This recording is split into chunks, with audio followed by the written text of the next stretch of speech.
ಇದು ನಿಮ್ಮ ಮಠ, ನಿಮ್ಮ ಪೀಠ. ಬಡವರ ಬೆವರಿನ ಶ್ರಮದ ಪ್ರತೀಕವಾಗಿ ಪೀಠ ಆರಂಭವಾಗಿದೆ 2008ನೇ ಇಸ್ವಿಯಿಂದ. 2018ನೇ ಇಸ್ವಿಗೆ ಏಪ್ರಿಲ್ 20ಕ್ಕೆ ನಾವು ಪೀಠಾಧ್ಯಕ್ಷರಾಗಿ ಹರಪೀಠಕ್ಕೆ ಆಗಮಿಸಿದ ಮೇಲೆ ಇಲ್ಲಿಯವರೆಗೂ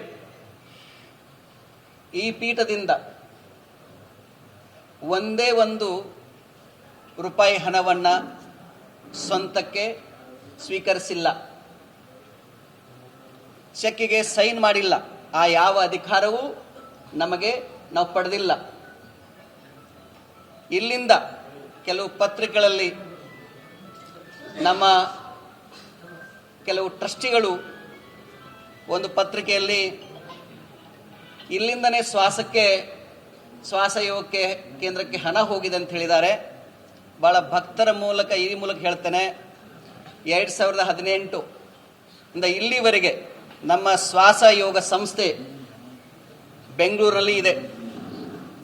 2012 ಏಪ್ರಿಲ್ 24ನೇ ತಾರೀಕು ಅದು ಶ್ವಾಸ ಯೋಗ ಕೇಂದ್ರ ಆರಂಭವಾಗಿದೆ ಅಧಿಕೃತವಾಗಿ ಬೆಂಗಳೂರಿನ ಭೂಪಸಂದ್ರದಲ್ಲಿ.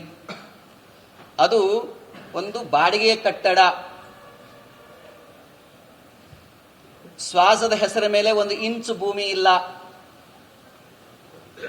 ನಮ್ಮ ಹೆಸರ ಮೇಲೆ ಸ್ವಂತ 1 ಇಂಚು ಭೂಮಿ ಇಲ್ಲ. ಈ ಪೀಠಕ್ಕೆ ಬಂದ ಮೇಲೆ ಬೆಂಗಳೂರಿಗೆ ಹೋಗಬೇಕಾದಾಗ ನಾವು ಬೇರೆ ಕಡೆಗೆ ಉಳ್ಕೊಳ್ಳೋಕ್ಕಾಗೋದಿಲ್ಲ. ಅದಕ್ಕಾಗಿ ಆ ಬಾಡಿಗೆ ಕಟ್ಟಡದಲ್ಲೇ ಉಳ್ಕೊಂಡು ಅಲ್ಲಿರುವಂಥ ಕಾರ್ಯಕ್ರಮಗಳಿಗೆ ನಾವು ಹೋಗಿದ್ದೇವೆ. ಆ ಹಿನ್ನೆಲೆಯಲ್ಲಿ 2018ರಿಂದ ಇಲ್ಲಿವರೆಗೆ ನನ್ನ ಶ್ವಾಸ ಬ್ಯಾಂಕ್ ಅಕೌಂಟ್ ಸ್ಟೇಟ್ಮೆಂಟ್ ಅನ್ನ ಇವಾಗ ನಾನು ಅದನ್ನು ರಿಲೀಸ್ ಮಾಡ್ತೇನೆ. ಒಂದೇ ಒಂದು ಸಿಂಗಲ್ ರುಪೀಸ್ ಇಲ್ಲಿಂದ ಅಲ್ಲಿ ಹೋಗಿಲ್ಲ. ಆದ್ರೆ ಅಲ್ಲಿರುವಂತಹ ಹಣವೇ ಇಲ್ಲಿ ಬಂದಿದೆ. ಆ ಬ್ಯಾಂಕ್ ಸ್ಟೇಟ್ಮೆಂಟ್ ಅನ್ನ ನನ್ನ ಮುಂದೆ 2018 ಇಲ್ಲಿ ಈ ದಿನದಿಂದಲೂ ಕೂಡ ಅದನ್ನು ಯಾರೂ ಕೂಡ ಮುಚ್ಚೆ ಮರೆ ಮಾಡ್ಲಿಕ್ಕೆ ಆಗೋದಿಲ್ಲ. ನಾನು ಪಾರದರ್ಶಕ ವ್ಯಕ್ತಿಯಾಗಿ ಬದುಕಿದ್ದೇನೆ. ನಾವು ಮನೆ ಬಿಟ್ಟಿದ್ದು 8 ವಯಸ್ಸಿನಿಂದ, ಅಲ್ಲಿಂದ ಇಲ್ಲಿವರೆಗೂ ಇವತ್ತಿಗೂ ನನ್ನ ಪೂರ್ವಾಶ್ರಮ ಕೈಲಿ ಹೆಜ್ಜೆ ಇಟ್ಟಿಲ್ಲ, ಪಾದ ಹಾಕಿಲ್ಲ. ನಾನು ಸಿದ್ದೇಶ್ವರ ಅಪ್ಪಗಳು ನಮ್ಮ ಪೂರ್ವಾಶ್ರಮ ತಂದೆಯವರು ಇಬ್ಬರು ಬಹಳ ಆಪ್ತರು. ಸಿದ್ದೇಶ್ವರ ಅಪ್ಪಗಳು ಜನವರಿ 2ನೇ ತಾರೀಕು ಅವರು ಲಿಂಗೈಕ್ಯರು ಆದಂಥ ಸಂದರ್ಭದಲ್ಲಿ ಹಿಂದಿನ ದಿನ ಅವರ ಪಾದ ಸೇವೆಯನ್ನು ಮಾಡ್ತಾ ಇದ್ದೇವೆ ನಾವು. ಅವರು ಮತ್ತು ನಮ್ಮ ಪೂರ್ವಾಶ್ರಮ ತಂದೆಯವರು ಎಷ್ಟು ಅವಿನಾಭಾವ ಸಂಬಂಧ ಅಂತಂದ್ರೆ, ಆ ಕಡೆಗೆ ಸಿದ್ದೇಶ್ವರ ಅಪ್ಪಗಳು ಆರೋಗ್ಯ ತಪ್ಪಿತು, ಇದರಲ್ಲಿ ನಮ್ಮ ಪೂರ್ವಾಶ್ರಮ ತಂದೆಯ ಆರೋಗ್ಯ ತಪ್ಪಿತು.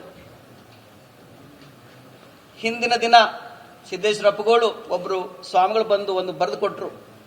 ವಚನಾನಂದ ಮಹಾಸ್ವಾಮಿಗಳ ಪೂರ್ವಾಶ್ರಮ ತಂದೆಯವರು ಹಾಸಿಗೆ ಬೆಡ್ನಲ್ಲಿ ಮಲಗಿದ್ದಾರೆ, ಆರೋಗ್ಯ ಕೈ ಕೊಟ್ಟಿದೆ, ಕೊನೆಗೆ ಅವ್ರನ್ನ ನೋಡಬೇಕು ಅಂಥೇಳಿ ಇಚ್ಛೆ ಪಟ್ಟಿದ್ದಾರೆ ಅಂತ ಹೇಳಿದಾಗ ಸಿದ್ದೇಶ್ವರಪ್ಪಳು ಮಾತಾಡಕ್ಕೆ ಬರ್ತಿರ್ಲಿಲ್ಲ.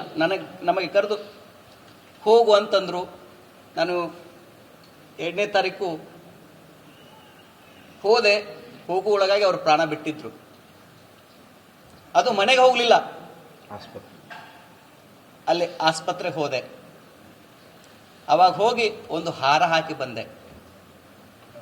ಮತ್ತೆಂದು ಆ ಕಡೆಗೆ ಪಾದವನ್ನು ಇಟ್ಟಿಲ್ಲ.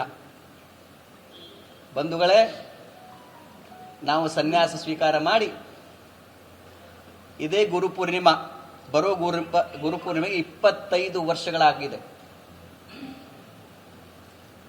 ಆರಾಧ್ಯ ಪ್ರಾಣಲಿಂಗವೆಂದು ಪುನರ್ಜಾತನಾದ ಬಳಿಕ ಸಂಸಾರ ಎಣ್ಣವರು ತನ್ನವರೆಂದರೆ ನಂಟು ಭಕ್ತಿ ನಾಯಕ ನರಕ ಅಂತೇಳಿ ಬಸವನವರು ಹೇಳ್ತಾರೆ.